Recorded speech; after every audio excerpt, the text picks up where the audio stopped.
communication avec l'école, se faire entendre et écouter pour mieux collaborer.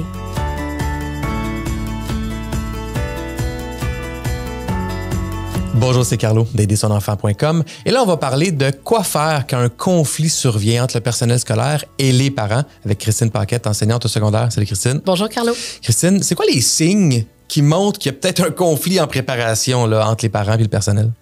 Évidemment, si on voit qu'il y a un bris quant à la communication, soit qu'on s'emporte, qu'on n'est pas capable de rester dans la raison, donc rationnel, essayer justement de se séparer des événements, c'est là où on va voir qu'on commence à avoir un conflit. Et évidemment, ce n'est pas bien pour la réussite de l'élève parce que l'enfant va se sentir pris entre son enseignant ou le professionnel ou le surveillant, ou peu importe la personne en fond de l'école, et ses parents. Donc, c'est vraiment important d'aller au-delà essayer de rétablir la communication avec la personne. Et si après ça, ça ne fonctionne pas, c'est là où est-ce qu'on va y aller selon les différentes étapes. Donc, aller voir le supérieur de cet enseignant-là ou du surveillant ou du TES ou du professionnel. Je comprends. Et comment est-ce qu'on aborde... Parce qu'il y en a ça peut arriver des choses qui se passent à l'école avec lesquelles on n'est vraiment pas en accord, puis que ça vient nous chercher, les émotions sont là. Comment aborder ces éléments-là avec l'enseignant ou avec la direction? C'est intéressant. En réalité, encore là, c'est là où vraiment je favoriserais ne pas utiliser le courriel, sauf pour demander éventuellement une rencontre. Que ce soit l'enseignant, que ce soit à la direction, parce que le courriel va être facilement interprété et d'un côté et de l'autre. Là.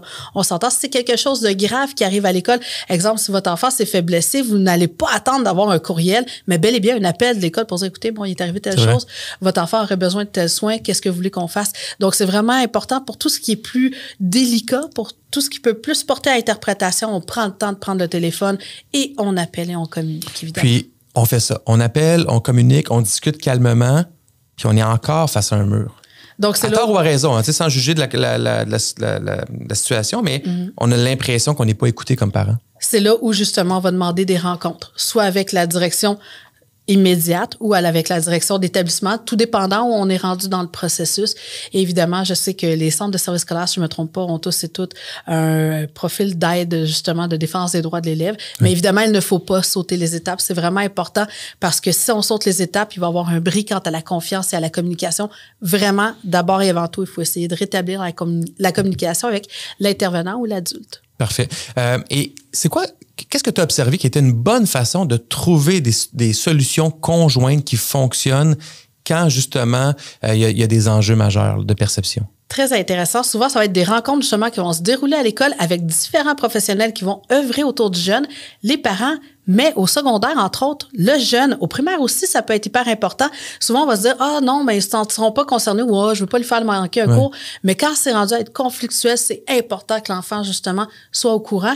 Et en même temps, en ayant l'enfant qui est là, ça va faire que, en tant qu'adulte, nous, on doit se comporter correct aussi parce que l'enfant est là. Donc, on va essayer de rester rationnel et évidemment, laisser nos émotions de côté.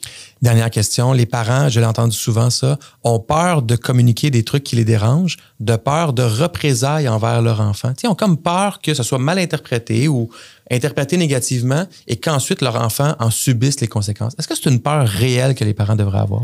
Parfois, effectivement, j'ai déjà entendu ça, qu'il y a des parents qui ont des peurs de contacter l'enseignant. Parfois, même les enseignants vont essayer avec d'autres enseignants avec qui la chimie est peut-être meilleure, mais encore là, de vive voix, on élimine tout ce qui est interprétation ou jugement trop rapide. Donc, comme ça, ici, ça va être beaucoup plus favorable à la communication. Génial. Merci, Christine. Ça fait plaisir.